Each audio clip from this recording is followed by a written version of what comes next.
Hello everyone, good morning to Shipra's world यानी कि शिप्रा की दुनिया में आप सभी का स्वागत है। और आज आप देख रहे होंगे मैं कहाँ पर हूँ। तो ये हमारे जो घर की है नीचे वाली किचन है, वहाँ पर मैं पानी भरने के लिए आई हूँ। क्योंकि गर्मियों में क्या है कि ऊपर पानी नहीं आता है तो मुझे नीचे जाना पड़ता है किचन में। तो मैंने सोचा चलो आज आप लोगों को नीचे की किचन भी दिखा देती हूँ। तो ये है हमारी छोटी सी नीचे वाली किचन। और अब ये सेट नहीं है, पहले बहुत अच्छी लगा करती थी जब ये पूरी सेट थी। और अभी थोड़ी धूल मिट्टी भी हो गई है, बट मैंने कहा चलो अब जब मैं नीचे आई हूँ तो आप लोगों को भी दिखाई देती हूँ। और बस यहाँ पर पानी वानी भरने के बाद मैं यहाँ पर बैग खाली करने के लिए आ गई हूँ। मम्मी के घर पे बैग लेके गई थी तो वो बैग अभी तक मैंने खाली नहीं किया। तो बस वही छोटे मोटे काम निपटा रही हूँ, क्योंकि हमारे तो काम कभी ख़त्म ही नहीं होते हैं। कुछ ना कुछ लगा ही रहता है, 24 घंटे वही है। बिल्कुल भी फ्री नहीं रह पाते हैं हम लोग। तो बस कपड़े वगैरह रखने के बाद मैं यहाँ पर आप लोगों से बात करने के लिए आ गई हूँ। Hello everyone, welcome back to Shipra's world यानी शिप्रा की दुनिया में आप सभी का स्वागत है। और 2 मिनट बैठ के आप लोगों से बात कर लेती हूँ, मैंने सोचा, क्योंकि फिर काम तो चलते ही जाने हैं, फिर बात नहीं कर पाऊँगी। तो अभी जैसा कि आपने देखा नीचे की जो हमारी किचन है ना, उसमें मुझे पानी भरने अभी गर्मियों में जाना पड़ता है, क्योंकि ऊपर की जो किचन है उसमें पानी नहीं आता है बिल्कुल भी। गर्मियों के टाइम में ऊपर चढ़ता ही नहीं है पानी, क्योंकि प्रेशर कम होता है। उसी वजह से आरओ नहीं लग पाता है ऊपर वाली किचन में, और नीचे लगवाऊँ तो वही बार बार नीचे जाके पानी लेके आऊँ तो ये प्रॉब्लम हो जाती है। तो मैं फ़िल्टर रखती हूँ, इस वजह से प्योरिट रखती हूँ। तो प्योरिट में फ़िल्टर कर लेती हूँ पानी को और फिर रख लेती हूँ। तो इस वजह से बड़ी प्रॉब्लम होती है। और पहले जो किचन थी वो वही थी, नीचे थी किचन, और मैंने 7 साल तक लगभग उसी किचन में काम किया। मम्मी जी के जाने के बाद ये किचन मैंने ऊपर सेट की, और मम्मी जी के जाने के बाद भी 6-7 महीने तक किचन नीचे ही थी, क्योंकि मैंने सोचा ही नहीं था कभी कि ऊपर सेट करूँगी।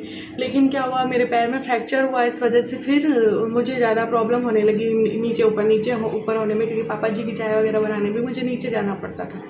हालांकि अभी भी बात तो वही है कि मुझे चाय बना के नीचे देने जाना पड़ता है, पहले बनानी भी पड़ती थी। और फिर इस वजह से, और फिर क्या हुआ कि मेन प्रॉब्लम तो ये थी कि फ्रैक्चर हुआ तो 10-15 दिन तो खाना में बाहर से आता था।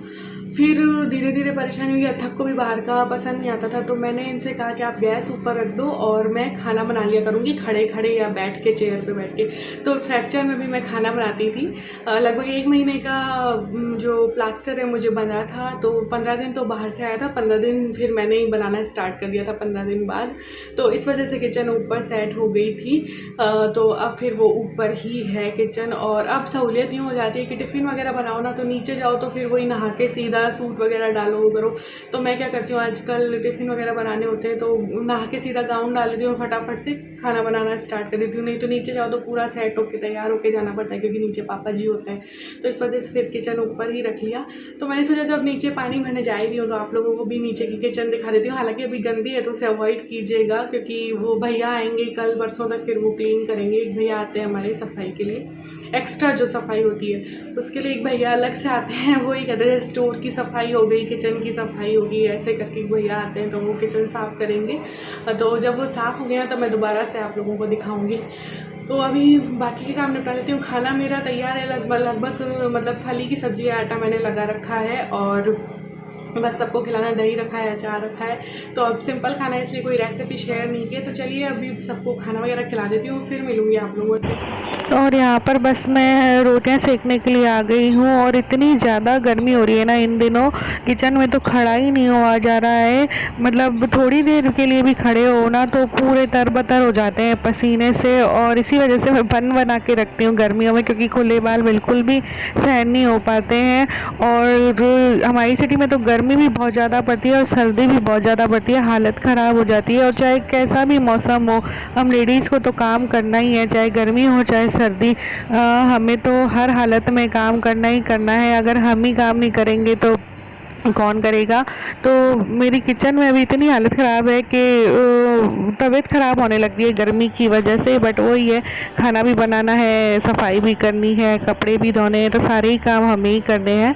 तो यहाँ पर रोटियाँ भी बस मेरी सिक गई हैं और फटाफट सबको अब खाना खिला दूँगी, ताकि खाने के काम से फ्री हो पाऊँ। और खाने वगैरह के काम से फ्री होने के बाद मैं यहाँ पर फेस धोने के लिए आ गई थी, क्योंकि किचन में ना इतना मतलब ऑयली फेस हो जाता है काम करते करते। तो तो बस उसी वजह से मैं फ्रेश हो रही थी। इसी भी जब तक कोई काम से आया था उस रूम में और वीडियो ऑन देखकर वो वापस चला गया, तो मुझे पता ही नहीं चला। मैं अपना चेहरा धो रही थी और वो अपना कुछ सामान रखने के लिए आया होगा और वापस चला गया। तो ये जो फेस वॉश है ना, मैंने आपको बताया भी था, काफ़ी अच्छा है। इससे सारा मतलब चिकनापन चेहरे का निकल जाता है। और बस उसके बाद यहाँ पर चाय वगैरह का टाइम हो चुका था, तो मैं यहाँ पर चाय बनाने के लिए आ गई थी। और आज मौसम भी अब थोड़ा अच्छा हो गया है। उमस तो बहुत ज़्यादा हो रही है बट मौसम ठीक हो गया है बाहर। तो मैंने कहा चलो चाय का काम भी निपटा लेती हूँ, क्योंकि 3 साढ़े 3 के आसपास सबकी चाय की भी इच्छा होने लगती है। तो मैंने सोचा चलो फटाफट एक ही काम भी पूरा कर देते हैं।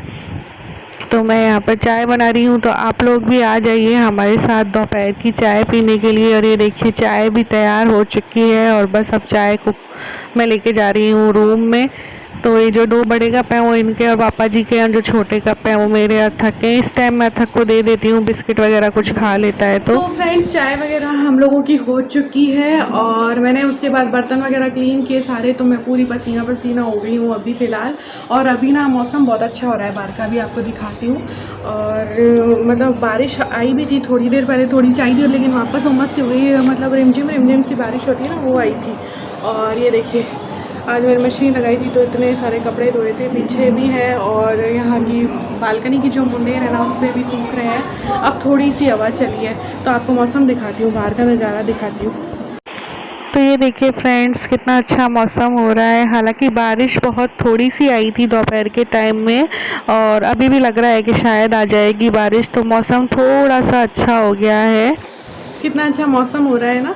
बट वही है कि मेरे तो काम ख़त्म ही नहीं होते हैं और किसी भी लेडीज़ के काम तो ख़त्म होते ही नहीं है। अभी भी मुझे कल ग्रॉसरी आई थी ना, तो वो फ़िल करनी है। कंटेनर सारे खाली हो चुके हैं तो उनको फ़िल करूँगी। तो वो जगह भी मतलब बनानी है, कौन सा सामान कहाँ रखना है इस चक्कर में, तो वो देखूँगी पहले और फिर मिलूँगी आप लोगों से। पहले अभी बैठ के थोड़ी देर रेस्ट करूँगी 2 मिनट का। थक को भी भूख लग रही होगी तो उसको कुछ बनाऊँगी और फिर थोड़ी सी बैठूँगी। फिर ग्रॉसरी फिल करनी है और उसके बाद फिर डिनर का टाइम हो जाना है, तो वो काम कर लेती हूँ, फिर मिलती हूँ आप लोगों से।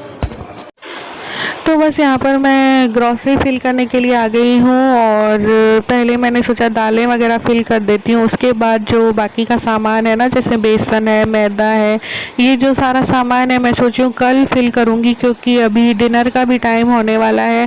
फिर डिनर बनाने में लेट हो जाएगी तो फिर खाने में भी लेट हो जाएगी और अथक को फिर भूख लगने लगती है 8 साढ़े 8 के आसपास। और सही भी है, 8 साढ़े 8 के आसपास खा लो ना तो खाना पच भी जाता है, अदरवाइज़ ज़्यादा लेट खाओ तो खाना पचना भी मुश्किल हो जाता है।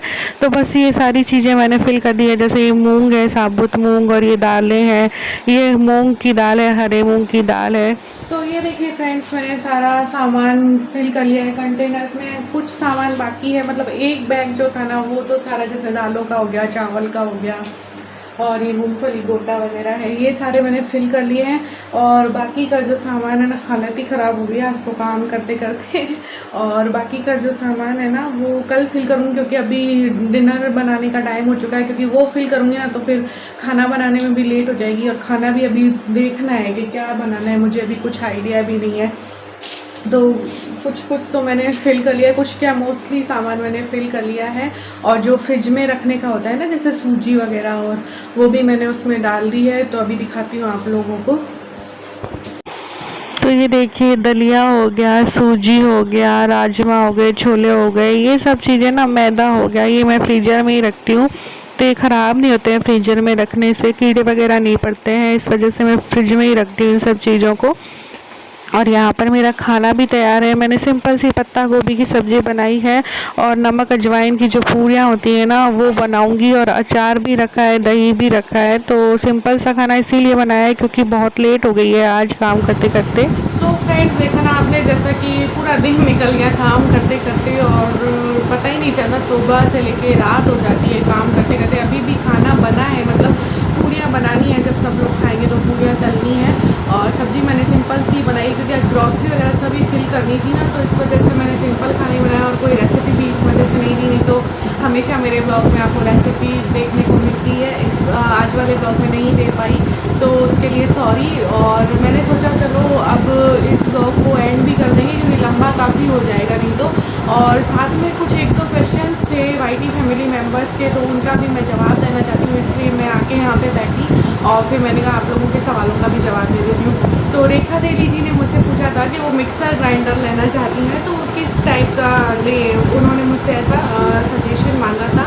तो मैं आपको कहूँगी कि 3000 के अंदर अंदर में आपको काफ़ी अच्छी मिक्सर मिल जाएंगी। आप वंडर शेफ़ की ले सकती हैं, आप बजाज की ले सकती हैं और आप महाराजा पाइपलाइन की भी ले सकती हैं। तो ये सारी जो है मिक्सर ग्राइंडर 1500 से लेके 3000 तक की रेंज में आपको मिल जाएंगी। तो आप इनमें से किसी भी कंपनी की आप ले सकती हैं। बजाज भी अच्छी कंपनी है, वंडर शेफ़ भी अच्छी कंपनी है। वंडर शेफ़ में मॉडल्स आपको नए टाइप के भी मिल जाएंगे और महाराजा पाइपलाइन की तो है ही। तो उनमें से कोई भी आप इन तीनों में से या कोई और भी कंपनी की आपको मार्केट में पसंद आए तो आप ले सकती हैं। तो 3000 के रेंज के अंदर अंदर आपको काफ़ी अच्छी मिक्सर मिल जाएगी। साथ ही विधि गोस्वामी जी ने मुझसे पूछा था कि हेयर ग्रोथ के लिए क्या किया जाए। तो विधि मेरी सिस्टर भी है, वैसे जो मेरी कज़न सिस्टर लगती है। तो विधि मैं यही कहूँगी कि वीक में 2 से 3 बार बालों में ऑयलिंग ज़रूर करें। आप अगर बालों को बढ़ाना चाहती हैं, बालों की ग्रोथ करना चाहती हैं, लेंथ लंबी करना चाहती हैं, तो 2 से 3 बार वीक में पैराशूट ऑयल मैं यूज़ करती हूँ। मैं अपना बता देती हूँ विधि तुम्हें। तो पैराशूट ऑयल को गुनगुना करके वीक में 3 बार बालों में मालिश करें। वैसे तो डेली तेल लगाओ तो काफ़ी अच्छा है, लेकिन वीक में 3 बार भी आप करेंगी ना तो आपके बालों की ग्रोथ होगी। गुनगुना करके और बालों की जो जड़ें होती है ना उनमें आप इस तरीके से लगाएं और मालिश करें और रात को लगाकर सो जाएं। और अर्ली मॉर्निंग या जब भी आप नहाती हैं उस टाइम आप जो भी शैम्पू यूज़ करती हैं उससे धो लें। साथ ही आप मंथ में 2 बार मेहंदी लगाएं। मेहंदी से बालों की कंडीशनिंग होती है। वैसे भी तुम्हारे बाल काफ़ी अच्छे सिल्की हैं और मेहंदी लगाएंगी तो आपकी ग्रोथ और भी ज़्यादा बढ़ जाएगी। हाँ, ऑयलिंग बहुत ज़रूरी होती है बालों के लिए।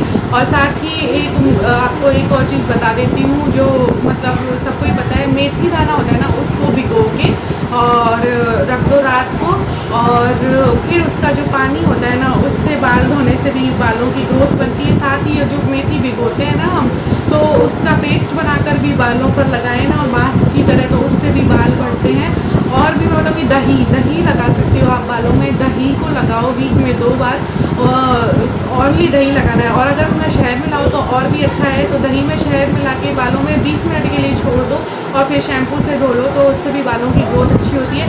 और अगर आपके बाल 2 मुँहे हैं तो समय समय पे उसे ट्रिम करते रहें। मेरे बाल 2 मुँहे हैं, मैं बता दूँ, तो मेरी ग्रोथ रुक जाती है। जैसे ही बाल ज़्यादा 2 मुँहे हो जाते हैं ना तो ग्रोथ रुक जाती है। तो 2 मुँहे बालों को नीचे से मैं ट्रिम करती हूँ ना तो वो वापस फिर बढ़ना स्टार्ट हो जाते हैं। तो ये थोड़े बहुत टिप्स थे, तो मैं भी आप सबके लिए हेल्पफुल होंगे। और इसी के साथ मैं अपना ब्लॉग भी एंड करना चाहूँगी। तो आज का जो ये ब्लॉग है आपको कैसा लगा मुझे कमेंट